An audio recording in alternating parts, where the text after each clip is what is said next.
Recording. Okay. How you doing? I'm doing pretty good.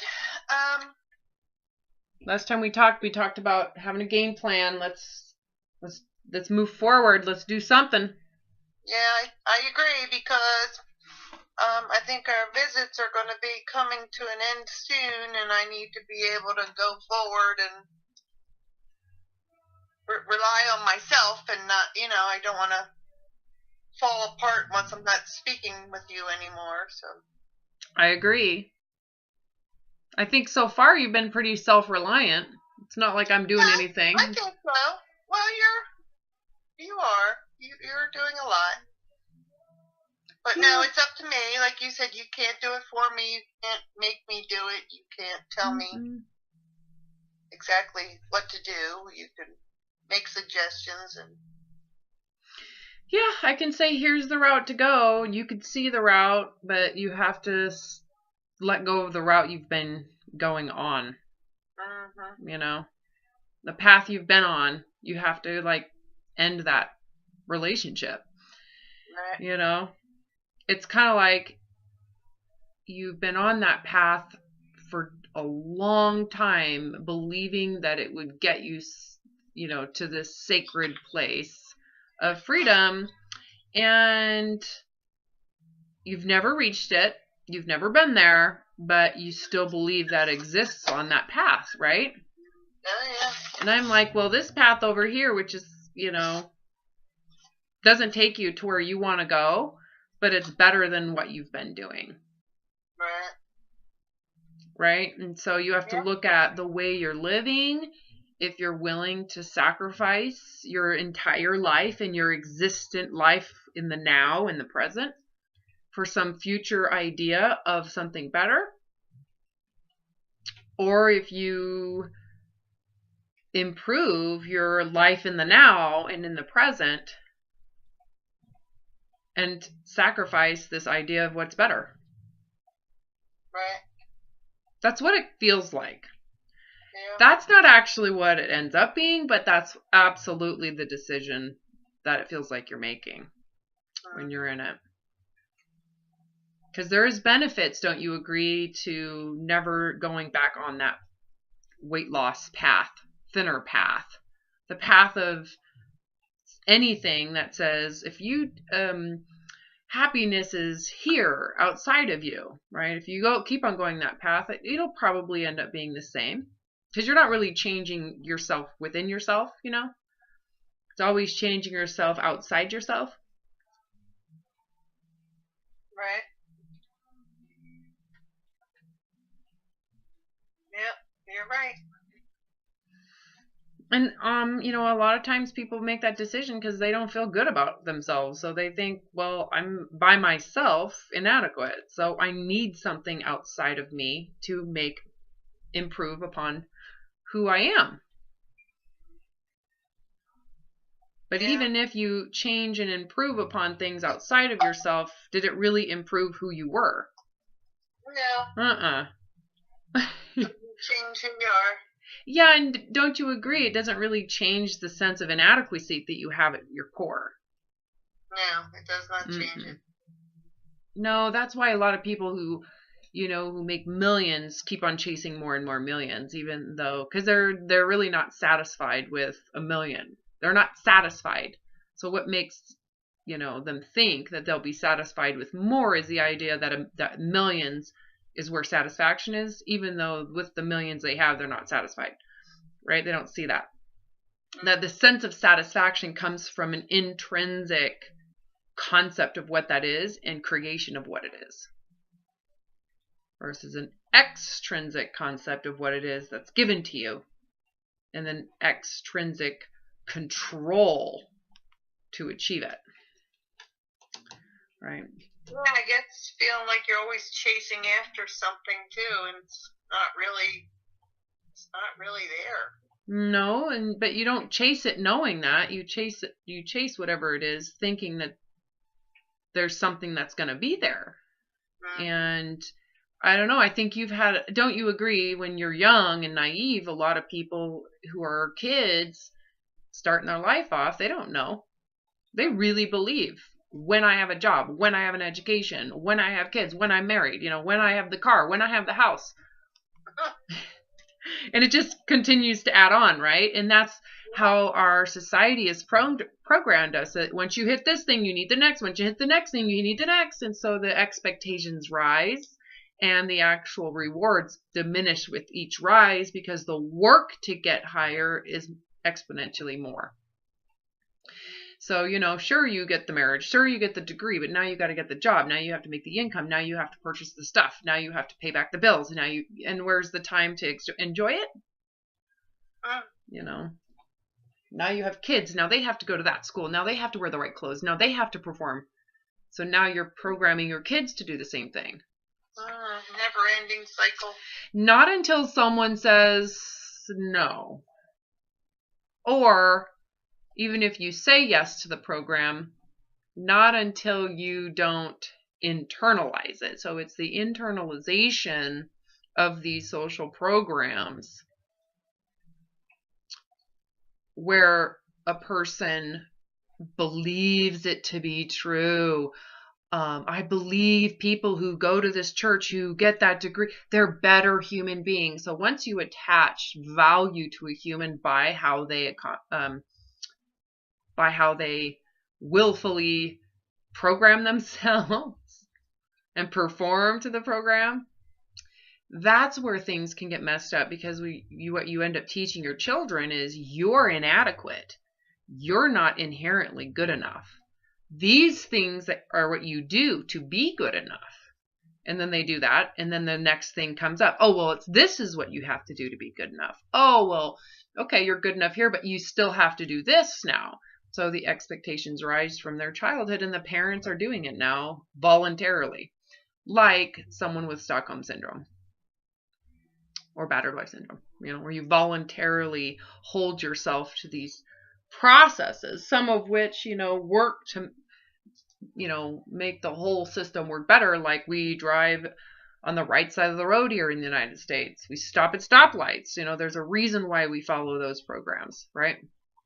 But it's the programs that we use to identify our value as humans that we really need to question.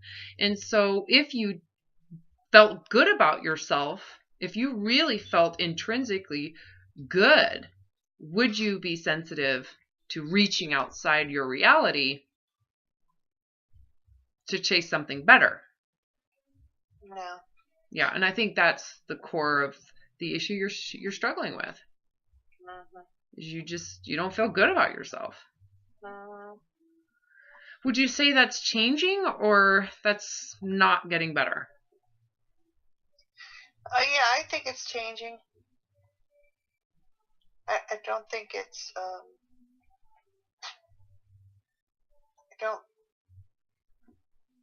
I think I could still improve it, but it's changing yet.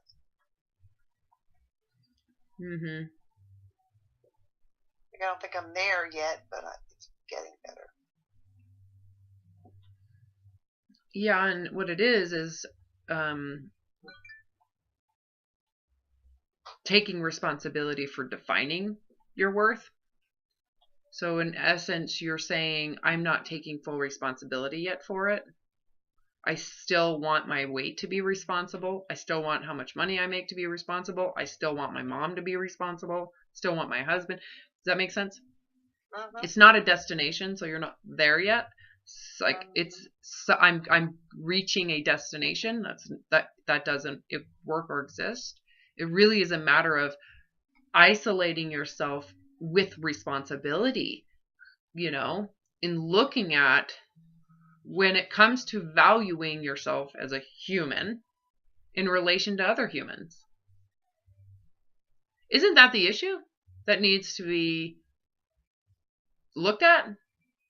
Your sense of value in relation to others. Yeah, because I'm sure that's what you gauge things by, or I gauge things by. Yeah, and everybody does. Until they don't. And that's when things change. Right, let go of that. Yeah, when you remove the relation to others. Yeah, I definitely think I've come a long way with that. Yeah, right where just you're... Just kind of like chuckle, like if something normally would have just upset me, I just kind of now like step back and just really doesn't matter, like what this opinion of this jerk thinks, or Yeah, well, and that might be getting doesn't easier. matter. How do you feel? And I think that's true for just getting older and maturing, don't you? You learn that I don't care what anybody else thinks. I'm over that. Would you say you're over that? I'm almost over that. Like I'm about 80% of it. Yeah, would you say the discussions we've had with your mother are pretty pivotal around that one? Oh yeah. Because she's kind of the one person that you've always put above you in terms of she must know, she is superior, she does know. You've kind of positioned her above you, and she positioned herself above you as well, right? Yep. So it would be understandable why it would be heart-wrenching to make yourself equal to her. Equal. How do you think you could do that?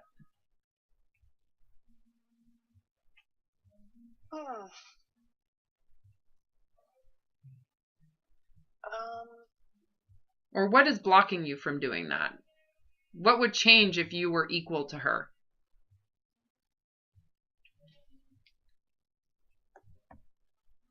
Would you agree there'd be a few things that would change? It's not just one thing. It would be kind of a variety of different things on either direction that would change.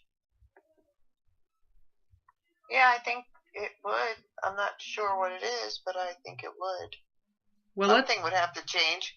Well, let's look at if you were equal to her, what would happen to your opinion or your feelings? What happens to your feelings? They wouldn't be... Well, give me a situation, because I'm not sure. Got it. I understand what you're saying. Yeah, what would happen to your perceptions and feelings about... Let's imagine something happens and you have a perception and feeling about it. What happens to the value of your perception if you're equal to your mother? So, are you talking about a scenario where, like, my mother says something and you have like, degrading, and I realize, well, I'm equal to her, so then what happens in that situation? Well, it doesn't have to be degrading. It can be any observation, right? Like music or a play or a movie.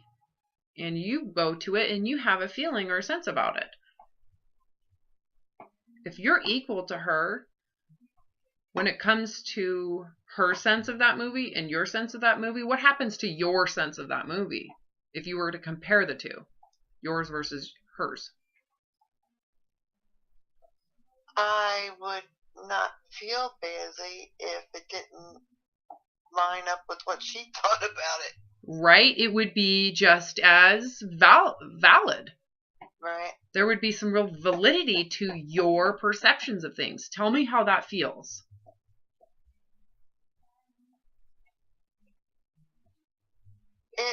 It makes me feel like what I think is important, because I guess in the past I've felt like I had to modify my beliefs about something in order to make her happy, that it's along the lines of what she would like or believes in. Yes, and I would, based on my observations and time working with you, you do that with everybody in general. Yeah. You kind of question yourself as inferior, inadequate, and you immediately take your perception and feeling around something and you squash it, and you trust someone else's over your own. So you take your own expression and you minimize it in terms of importance, and you maximize other people's, right? So if you are equal, once again, let's just take your mother as a pivotal part of how that happened. If you equalize the importance of your perceptions and feelings about things to be relevant and important, how would that impact your self-esteem? It would impact it greatly. Don't you agree that would mean you could rely on yourself forever? Yes. How would that feel? To go, well, this is my feelings, whether they're right or wrong, it doesn't matter. They're the way I feel, and that's important. Feels awesome. Right? Just that alone. Looking at your mom and you and equalizing your perceptions of life and value. So there's more to it. I think what would happen as well for you to be equal is you would have to see that your mother's transgressions and your mother's faults are no different than your own. So you don't have to demonize her. You can take your own transgressions and faults and you can have compassion and understanding for the integrity that you've had in your life, not meaning harm, really not knowing that you were maybe in the wrong. You've always done the best you could with what you're aware of. What that means is even though your mom has issues, that she's doing the same thing. Right. So it actually positions you to have to forgive her for some of the negative aspects of who she is. And to see her as human. And to say, well, is it really negative aspects of her? Or is it the downside of humanness?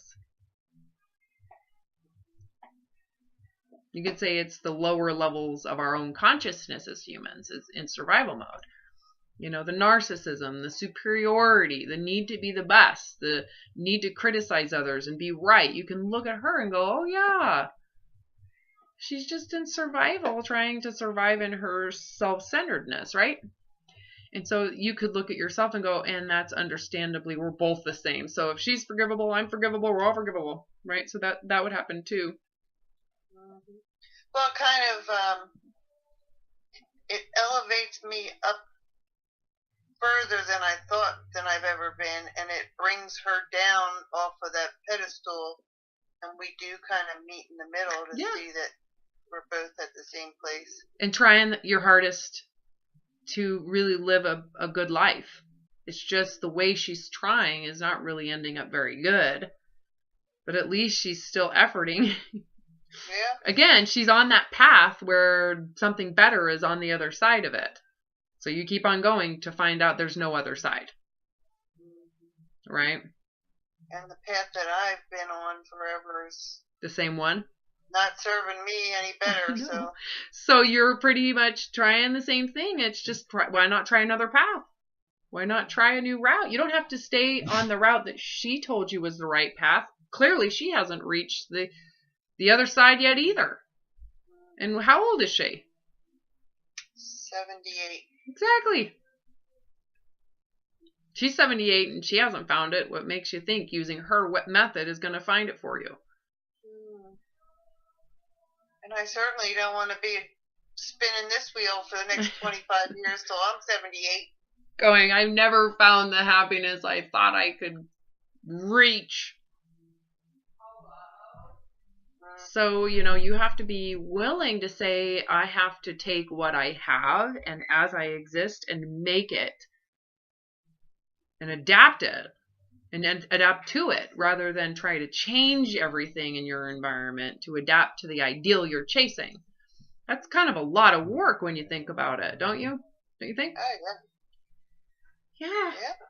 So the beauty of it is, again, to equalize yourself with everybody on the planet. In the end, we all individually have our perceptions. And what creates that perception is thousands and thousands of experiences over the course of a lifetime. Right? And everybody's perception is similar in that we're humans and we all process things the same way. But how we perceive things is relative to what level of consciousness we are in terms of survival. So when you look at it from that point of view, is there anybody on this planet, to include me, that is capable of telling you what's the best thing for you? No. There's only one experiencer that is experiencing your life that is aware of what is the right thing for you. in any given moment. And even if it's in the moment right for you, it may not be in the future. So you have to be, who's the only one that can be aware of that at the present moment? Me. Yeah. So when you decide, I am capable of making these decisions, even though I don't necessarily have the answers right now to whatever decisions I'll be making in the future. I just know my heart is in line with good integrity, with lovingness and kindness, and I'll let that help me in the moments I need to make decisions. I'm going to do the best I can with what I'm aware of. And I'm okay with that. I'm capable of that, right? Yeah. Does this sound... And aside from that too, I have to remind myself that it's the same for everyone else. I can't think that I know what's best for other people either. You got it. Well, what you just said is what happens after you become aware that I'm the only one aware of myself. And now I'm aware that I'm not aware of what's best for... I can just assume when people make decisions and people are doing what they're doing that they really believe, even if it's obvious to me it's dumb. Well, in their mind, maybe they're not aware of that. And how am I to say? Who am I to say it's dumb when they're the only ones aware of why they're doing it and all of the reasons and context for why it's important for them to do that, right? So, making decisions around what cars they drive, what houses they buy, where they put their kids into school, how they're dressing their kids, what church they're going to go to. Everybody's making decisions based on what they believe is the right thing to do. Oftentimes, those beliefs about what's right to do doesn't come from their heart. It comes from something they're told to do. And you know what? Don't you agree that if they believe that they should do what they're told to do, that's what they should do? Yeah, if they believe it. Yeah, they should be guided by someone outside of themselves. Or think it's stupid, or I mean, I'm just because I find myself judging other times of other people, but I don't want to be judged either. So it's like, well, you have to take ownership of stop judging yourself by those same standards. When you judge other people, you're judging them by the standards you judge yourself by. So you have to really look at what you're judging yourself by and remove it.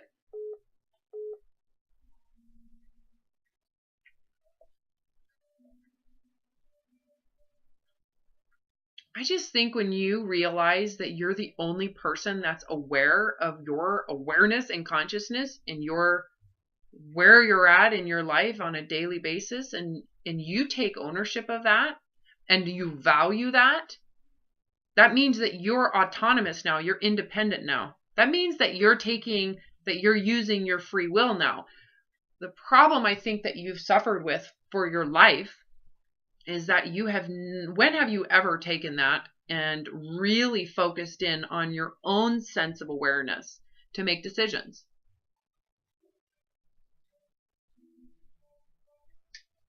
Not too often. Yeah, it might be random, but is it really your sense of awareness or what you should do and what you think is the right thing to do, the thinking part of it, where it's, that's what they would like me to do. That's all I did. All I did throughout my childhood was accommodate to other people's strong opinions. And I didn't give any of my voice any credibility or value.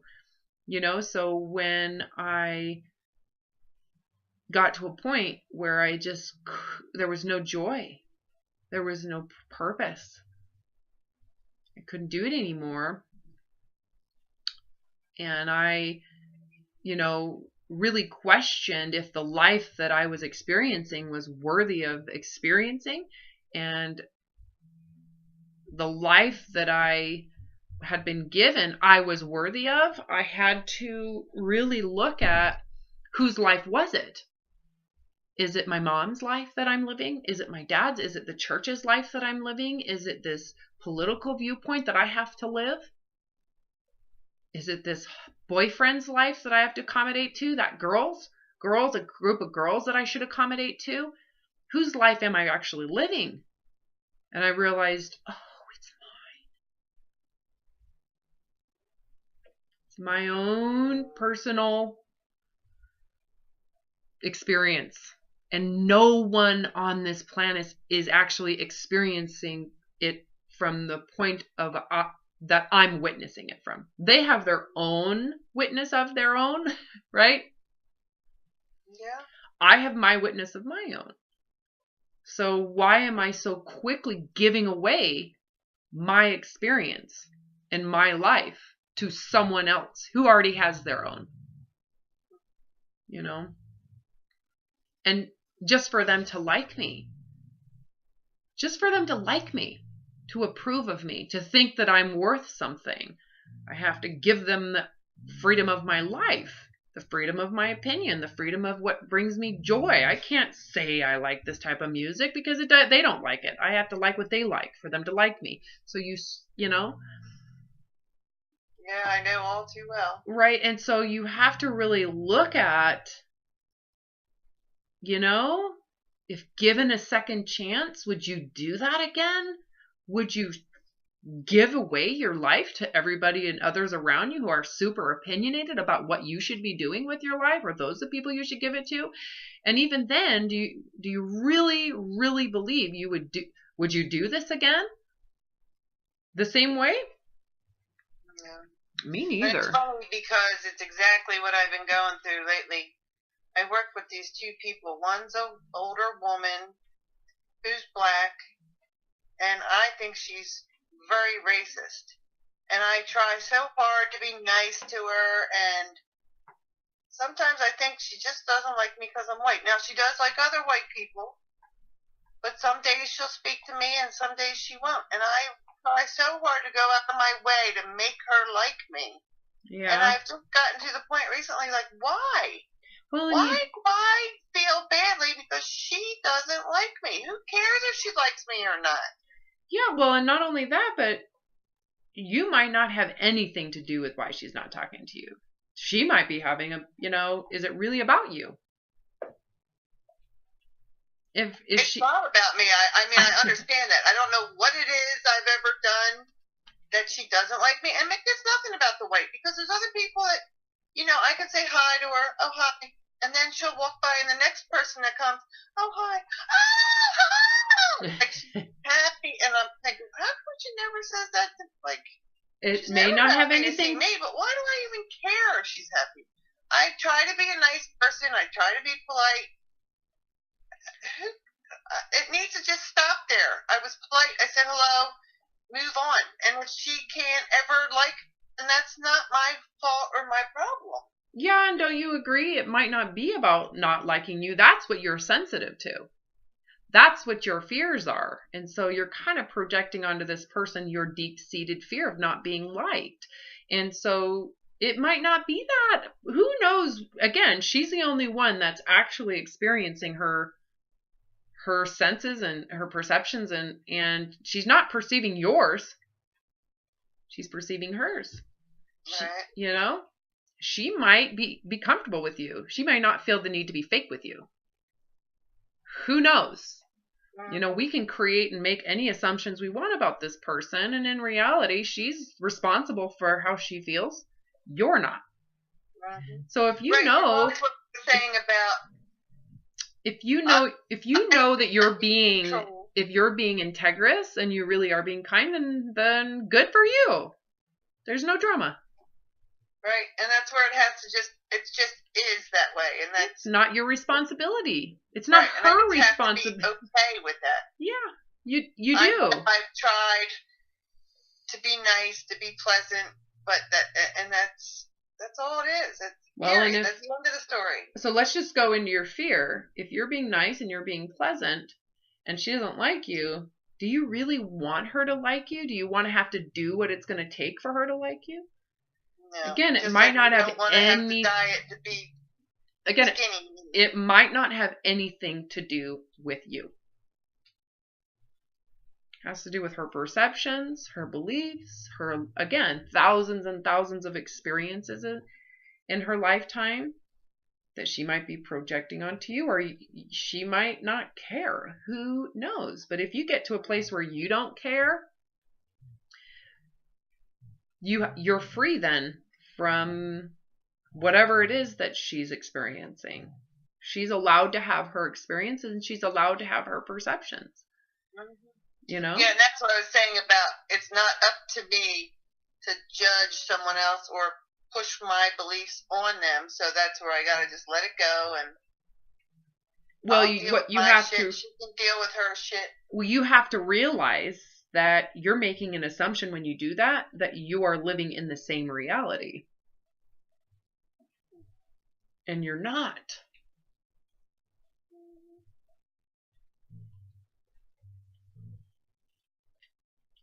So I mean, but to carry this a step further, all right. So okay, now I understand that. Well, how do I deal with it on a day to day? Do I just what are you dealing with? Hi to her because she doesn't. You just be kind. You just be kind, just like you would with anybody else. Hi. You and just then, be. Yeah. That's it. Just walk away. Yeah. It's none of your business how she interprets it or how she responds. That's you being kind. Do you need a reward to be that way? Well, I would say apparently I always have, but I've gotten to the point where I don't think I do. Well, do you think, one of the things that I assume is that they're having a bad day. Again, I do not attach anything to me. And even if it is about me, it's none of my business because I can't manage their perceptions and nor do I want to be the slave of those perceptions. Because if I have to change her perceptions for me to be liked by her, now I'm her slave. So I don't engage in that type of relationship. I just am who I am. That's exactly where the problem is. Yeah. Exactly. You can tell the difference. That you just said. Yeah. Because I interpret that she doesn't like me. I feel like I have to make her like me. Yeah, so here's where I'm gonna direct you. So what if she doesn't like you? Honestly, if you think about it, just look at what you've presented. And let's imagine she doesn't like what you've presented. Are you willing to work harder to make her change? I mean, really think about it. Should you have to be different than who you are? No, and that's what it does. It seems fake. It is. That I have to shove myself into this other box trying to, and I still don't succeed. And then I get mad at myself. Because you don't know what box you have to fit into. Only she does. Right. That's the fun. She's not letting me know because I'm playing hopscotch trying to jump into some box that you don't even know exists. Exactly. So all you can do is just be yourself and let people not like you who don't like you. And don't make it it's impossible for you, even if you did make it your business, it's impossible for you to go into her awareness, into her perceptions, into how she thinks in her life at any given time to understand what she needs from you. So you got to get to the point where you're okay people not liking you. And is it really you they don't like, or is it their perception of you that they don't like? Their perception. Correct. Just like you have a perception of her that you don't like. Mm-hmm. It's your perception of her, and more than likely it is nowhere close to reality. Mm-hmm. Right? Nowhere close. How she responds to stress, life issues, how she responds to whatever it is none of your business. You might be dealing with someone who has mental illness. Mm-hmm. Can you imagine the shape-shifting that would occur for you to be on her good side if she's got issues like that? Mm-hmm. Just for her to not like you. Right, and why do I allow myself to place such value on the ideas of these people that really don't mean anything to me? I know, because you're afraid to not be liked. So go into not being liked, because that's what you're afraid of. So go into not being liked and make sure that you combine it with how you've been. If how you've been and how kind you've been equates to not being likable, do you really want to have to do what it takes to be likable? Well, half the time I don't even know what the hell it is that I gotta do to be likable. Cause I know. Let's answer the question. I need you to go into the question. If what you've been doing equates to your fear, because it is your fear of not being liked, do you want to have to do even more, to even more extremes, to avoid not being liked and to get their likingness? Wouldn't you rather just not be liked and be free from having to change yourself? Yeah. So that you have no risk in just being real and being authentic. And I do think you being kind and being like, hi, how you doing, is a genuine thing. The problem is you're expecting a reward, and you've got to get to a point where you don't care about the reward. You're going to be jolly and happy and kind and nice and greetable because that's how you feel inside. It has nothing to do with wanting other people to validate you. So what I would question is how much of your jolliness or approachability has to do with wanting attention or wanting validation. I guess a lot of it. Well, why don't we bring it back to how would you approach people? If you didn't need validation and you felt pretty fucking good on your own, how would you approach people at work?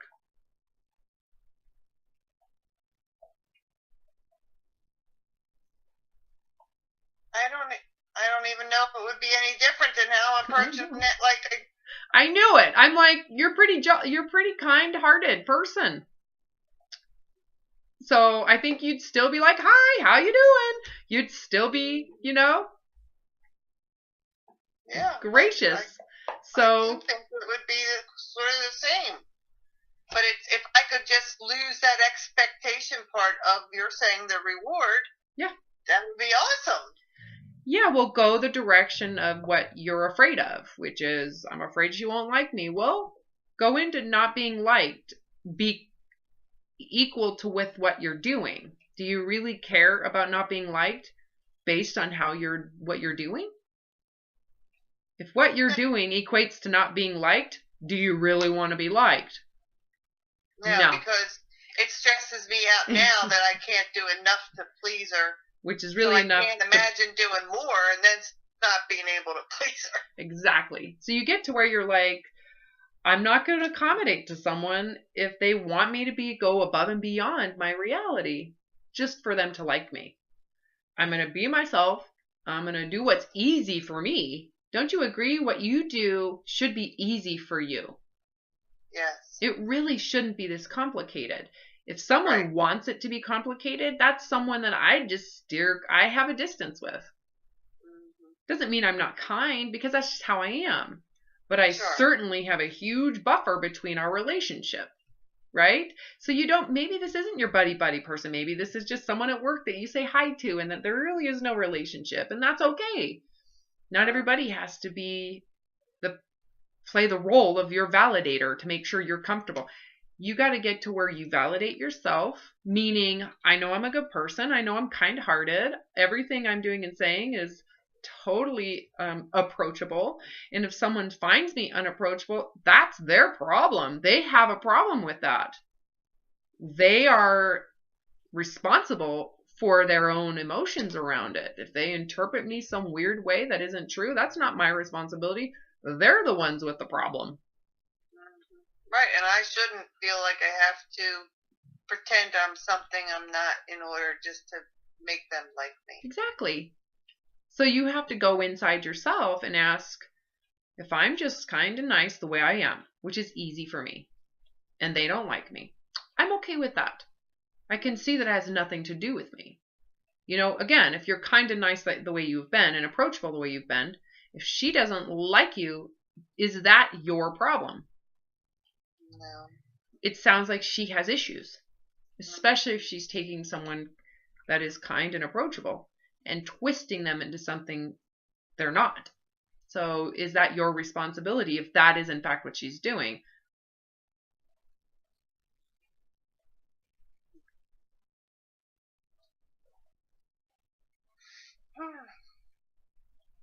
It's not. It's not your responsibility. Unless you want to make it your responsibility, which is why you suffer the way you are with this relationship. Yeah, because it's just very draining. Right. And you're going into assumptions about racism. Yeah, that's because true. You're trying to find a reason why she is this way. That's true. I'm trying to pin it on something that can't be me. It has to be something about her. I mean, so you're the one who's doing this to her. Mm-hmm. So I find when people begin to really validate themselves by their integrity and they release others from having to do it for them, they tend to be more relaxed and less fearful of being criticized, judged, and rejected. Partly because if someone's going to be that forceful about their opinion, that's kind of a warning sign that you should maybe disassociate from them. Detach, spread out, Especially someone that is expecting of you to change your integrity, There's a balance in managing relationships, like how I managed my relationship with my husband. If I've done something that I'm aware is not integritous, I will admit it. And I will go into the humility it takes to really understand why I would do something like that. That's different. What we're talking about is general relating to people, just in relating to people in the workplace, right? Mm-hmm. Understand, again, only you are aware of your integrity, your work ethic, what you're doing, and no one else can. So the best thing you can do for yourself is honor that and accept that if someone doesn't like that, they might have much higher expectations than you're willing to work for. And in that case, you have to be okay with them not liking you because you're not willing to do what they want to have a relationship. Right? Because that's the downside. That's what you have to be okay with. To be okay with people not liking me for me to get that freedom.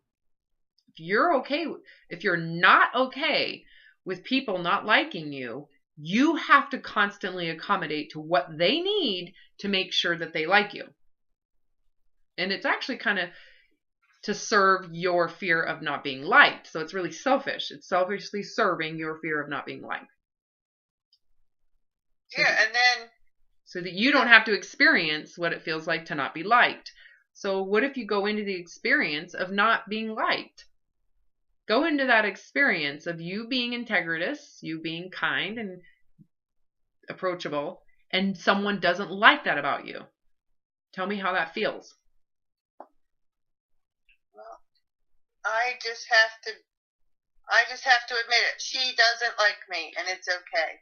Well, how does it feel if someone does not like you based on their perception of you? Let's go into the actual experience of that. What does it feel like for someone out there to have a perception of you that they do not like? It always bothered me, but I am just getting to the point where I'm just tired of trying to be something I'm not in order to make. So I think what bothered you? I actually want to go into the feeling of not being liked versus the I don't like the feeling of not being liked. That's what you're saying. It bothers me, the feeling of not being liked. The feeling of not being liked. I want you to feel that. Don't be bothered by that feeling. I want you to actually invite that feeling. Invite it. Someone doesn't like you. Imagine they're looking at you with those eyes and they're like, I don't like you. And you can feel, or you can sense that they have criticisms and they have like beliefs about what you should be and what you should be doing. And they think that you just don't get it. They have all those emotions and they're looking right at you.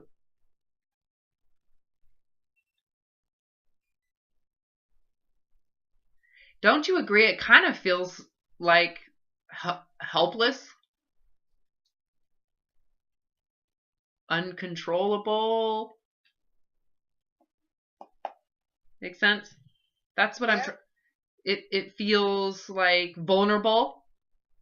Like,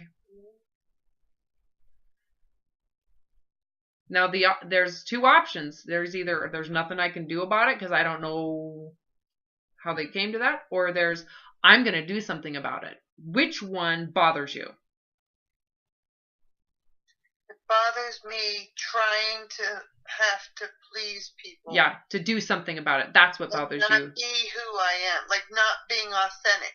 Correct. So I don't know if that helped you see things a little different. It's not the actual, someone not liking you that you don't like. It's having to do something about it that you don't like. You don't want to have to do something, or you feel bothered by having to accommodate to that person. I want to ask this question.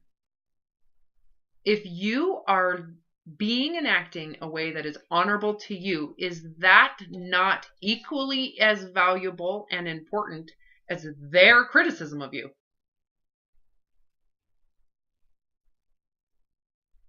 Yes, and I just have to believe in myself and put value on it. Correct. You have to go, you're the only one that knows your intentions and integrity. You are the only one.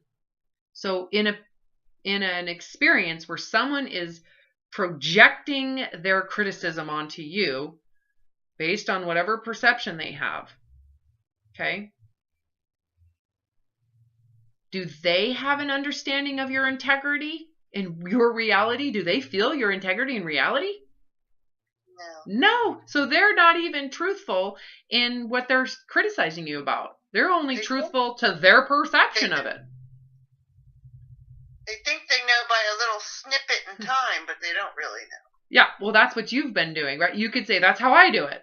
Well, honestly, you're the only one that is aware of why you do things, aware of the integrity in your intentions, and you have to really honor that as good enough for you. So if someone else projects a criticism onto that, projects some type of you should know better onto that, you have to see they are two separate things. Your awareness of yourself and their awareness of yourself. Totally two separate things.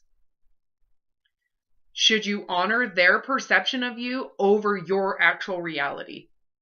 No. That's where I think you've been like disoriented. You've always honored their perception over yours, never really giving your perception like, this is how I'm perceiving things. That's the truth. I agree with you. Yeah, so you have to give truthfulness to your perception. Just truthfulness. Whether it's right or wrong doesn't matter. It is the way you perceive things.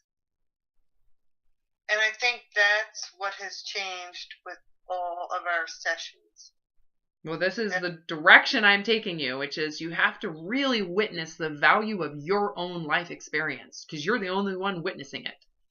Yes, and that's what I'm saying is this is what I think has changed the most, is me opening my eyes to the fact that I don't want to be phony just to make people like me. If they can't put a value on what I truly am inside, then, oh well, I don't... It's not your business.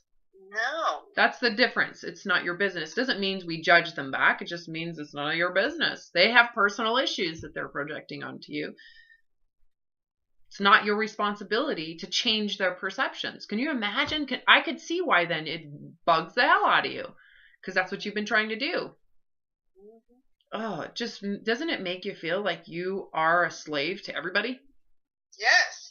And that's what that question you asked me at the beginning. Do I feel like everybody their ideas are more valuable than my ideas? But yeah, that's how I've given everybody else credit for stuff, even though they may not have earned it or,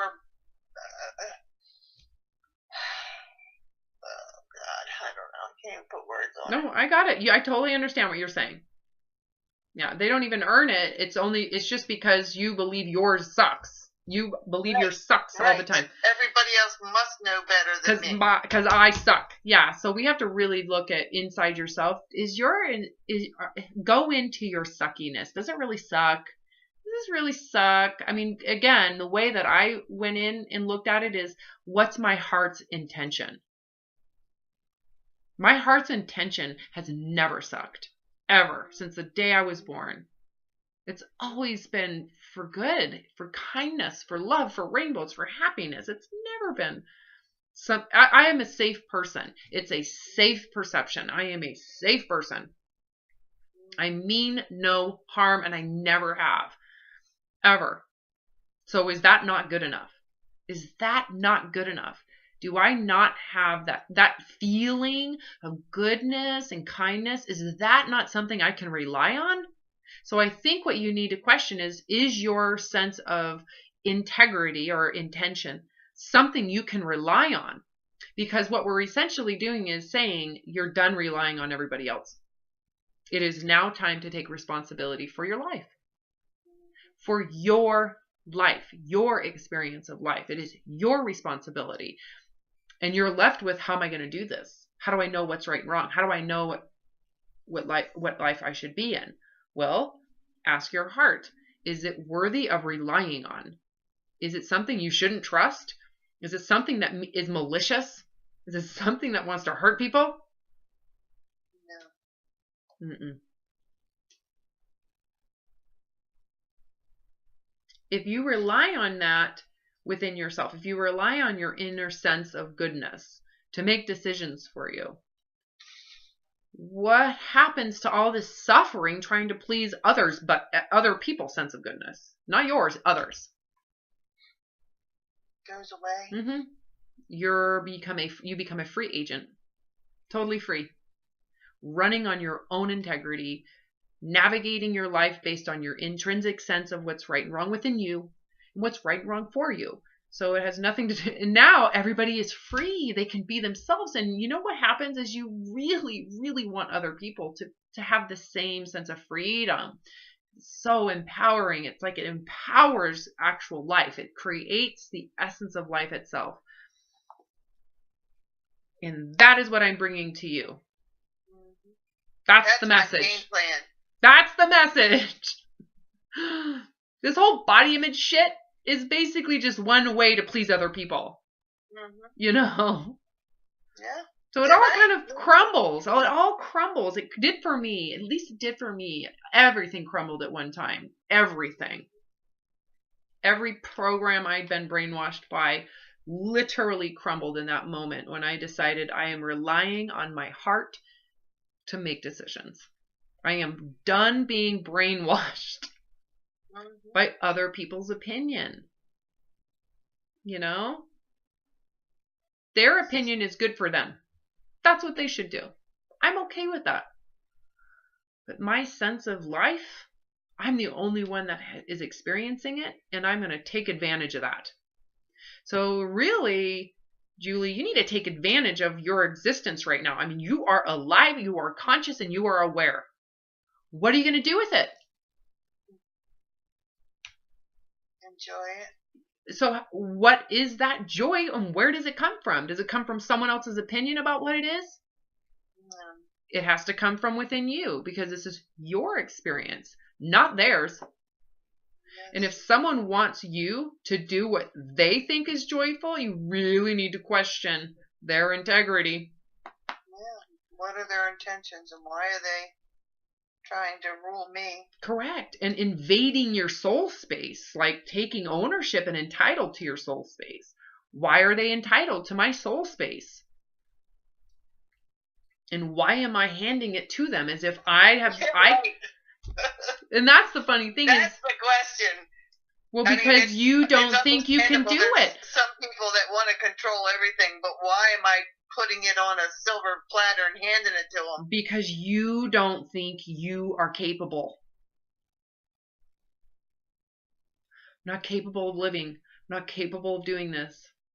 Well, what if you are? What if you've been capable this whole time? You've just been, misguided. This whole time, your integrity is all you need.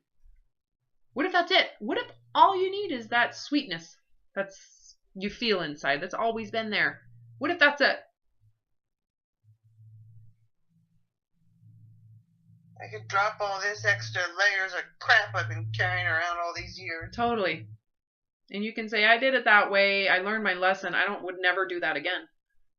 Honestly, Julie, if you were given another life, let's just say this body's life is over, you're dead, you contemplate what happened in this lifetime. If I were given another body and a whole new experience, would you do it that way again? Would you say, I'm going to rely on everybody else to tell me what my life should be like and how to do it? Yeah. Don't you Sounds agree? ridiculous when you say it that way. Well, don't you agree? You would say, no, I'll honor my own life. I'm going to stay within my own life. And I will enjoy it. And I'm going to make it because this is my experience. And I want others to experience their life. I'm not going to invade their life. I'm not going to let them invade mine. My life is proprietary as I make it. It's like staying in your own lane. Yeah. You just got to be okay that there are people out there who think you should be in their lane with them, behind them. And you know what? That's okay too. They just need to find other people that are willing to do that. You've learned your lesson. Are you willing to do that again? Just so they'll like you, or just to remove the fear that they won't like you. Would you do it again? Or wouldn't you rather they not like you? Yeah. Right? Doesn't mean you wage war. It just means you're okay with them not liking you. And you have what are called, it's a healthy boundary is what it is. You have healthy boundaries.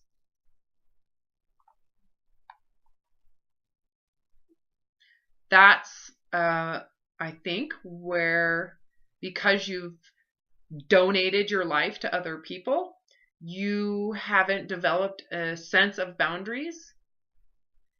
But I do believe if you can reconcile that experience and close it out, meaning you learned it, you experienced it, you're aware of it now, you can start your life right now, honoring what's right for you, and knowing that from there, there's a boundary. So then you begin to develop boundaries. Saying, well, if it's not right for me, so if someone asks something of you, you go into your own sense of what's right for you, you can feel the difference, and you make a decision. If it's within reach, what's right with you? Sure, why not? No big deal. It could be something as simple as, hey, could you meet me earlier today? Does that work for my schedule? It's the lenience of living with other people. What's amazing, something I've observed in this work that I'm learning myself over the years is this is consistent with everybody, the lack of boundaries. Invading other boundaries or other people's boundaries, or allowing others to invade yours. It's like not being self-reliant in your life, whether you're not navigating your life and you expect others to do it for you, or someone isn't running their life and they want you to do it for them. That codependency. And to recover, you have to go within yourself and say, it doesn't matter what anybody else's needs are in reality. If it goes beyond my boundaries, I'm not going to do it. They are the ones with the problem. It's not mine.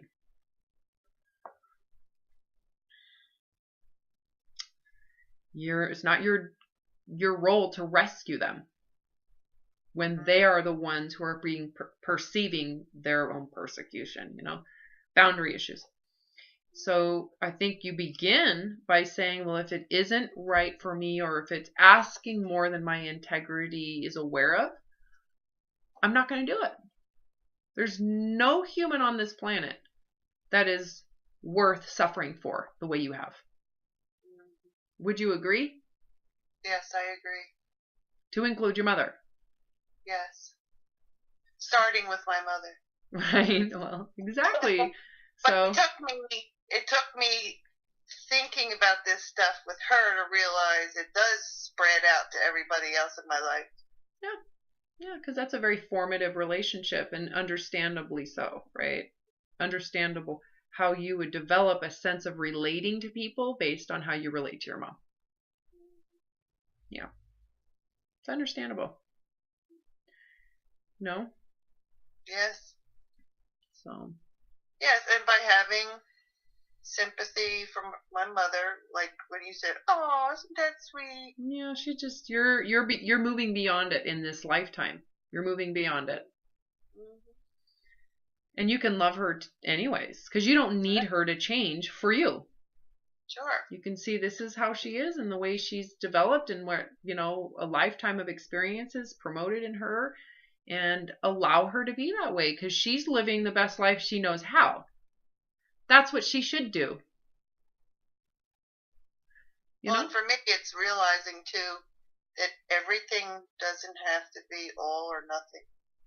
Mm-hmm. It's not like either you have to love her or you have to hate her. No, it's all gray anyways. I mean, the whole concept of all or nothing is perceptual. A lot of blurred lines on things where it's okay. It doesn't have to be black and white. Mm-mm. Thank God, right? Yeah, really. You can just let her be how she is and forgive the reality that is promoting that. You know? Yeah. It's like going to church. That's what she should do. If that's what she believes is what keeps her safe, wouldn't you want her to do that? Yeah. But if it's not safe for you, should you still have to do that? No. No. You have to go, well, that's good for her. It just didn't work out for me. We're totally different lives. I have a different life than hers. We're not the same life. And that's where, too, I'm learning to value my own beliefs by saying to myself, it's okay that I don't do what she expects because it's not right for me. Correct. You got it. And to know that she just loves me anyway, even if I don't please her about going to church or... That is the truth. And even if she didn't love you, let's just go to that worst case scenario, because you're not willing to do that. Are you willing to suffer as a slave to her life? No. You have to honor the fact that you actually are existing in a life. It is your existence, not hers. You have to honor that. In the end, you have to do what is right in your heart for you, even if it means your own family abandons you. And that is the core of the trigger of this survival. As pack animals, it's understandable why that trigger is there. It has a purpose and a reason. And when you transcend it, what it takes to transcend it is a willingness to be rejected and abandoned by your own tribe. That you're willing to experience that in honor of the truth of what's right for you. Yeah, and it's not the end of the world. That's what I have to convince myself. Well, what if it is the end of the world? Can you handle it? What if you are alone? Can you handle that? Go back and forth between I sacrifice my reality to make other people's life better, and that's the way I live, or I live from my heart alone. Which one would you rather? Live from my heart. Alone. Me too. You know what? That frees me up to not worry about it.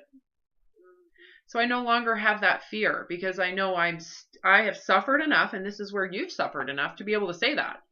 Mm-hmm. Some people haven't suffered enough. They would rather, they're still in a place where they would rather accommodate to other people than to be alone. And that's okay, because they're not necessarily aware of the suffering getting worse. You and I have both suffered enough to where we're like, I'd rather be alone. That suffering is horrible. So we've kind of like paid our dues, if that makes sense. You've paid your dues, Julie. Yeah. You did it. You've gotten to the point where you'd rather be alone. Yeah, really. You just served your karma. It is complete. You are now set free to just be yourself then. And then be open to how it manifests in its natural way. Some people will like you. Some people won't. This is, again, the same reason I post these YouTube videos as authentically as I can. I don't have makeup on. My hair's not done. Blah, blah, blah. You know, because I'm giving people the freedom to either accept or reject. I get hired and fired on a daily basis with people watching the hundreds of videos that are out there. Right? Mm-hmm. Well, I mean, and you know too that way, if they like you, it's because it's what's from within you, not what shirt you're wearing. No, and it's matching a need that there's information that is connecting to what they feel they're lacking, so they're actually getting something out of the information. It's not about me. It's the information. Don't you agree? Yours and my work together have really nothing to do with me. It has to do with the information and the awareness and the relevance of what we're talking about. And if it's actually hitting in a space that you can understand it and make these shifts, right? I don't even know if I understood what I just said, but it made sense while I said it. It made sense to me. So I think that's what you need to contemplate next. I think that's kind of the next thing for you to really look at is the underneath issue of you not honoring your perception and your life. You're just not honoring it. You're not giving it, like, do you not have a life? Is it not worthy of being here for? Is your integrity not worth anything? And in the end, if your answer is no, well, then you should keep on doing what you're doing, right? Have other people take ownership of you. Like, I'm a wandering slave looking for an owner. Will you like me? Will you like me? Will you like me? Will you like me? Please, please, please. You know, you got to get to the point where you got to ask yourself, well, do I like me? Do I actually like me? And what that is internally. You have to really ask that question if you go into what is me? What is me? You know, if you define yourself as all these programs, of course you don't like yourself because these programs are created to be changing and perpetually increasing and rising. So you're always going to feel a sense of inadequacy, right? Mm-hmm. The only way to not feel inadequate is to be the one creating the system and being above and ahead of it. That would be God, you know. Exactly. Set the rules for yourself. Because you're above and beyond everybody, you know. Uh-huh. You have to really look at who you are that is real and ask if you like it. And if you like it, if it is good enough to navigate your own life for yourself. And then what I did is I just fell in love. I fell in love with life, fell in love with the infinite freedom and the freedom to change and the freedom to evolve. It's like the best thing ever. To explore, to be curious, to have trials and be in error and trial and error and be okay with it and to be like, this is fun. You know, I'm 40 years old, and with whatever time I have left, I'm going to keep on doing it. It's been fun. Why would I quit now? Yeah. It's working. All right. I'm going to stop recording.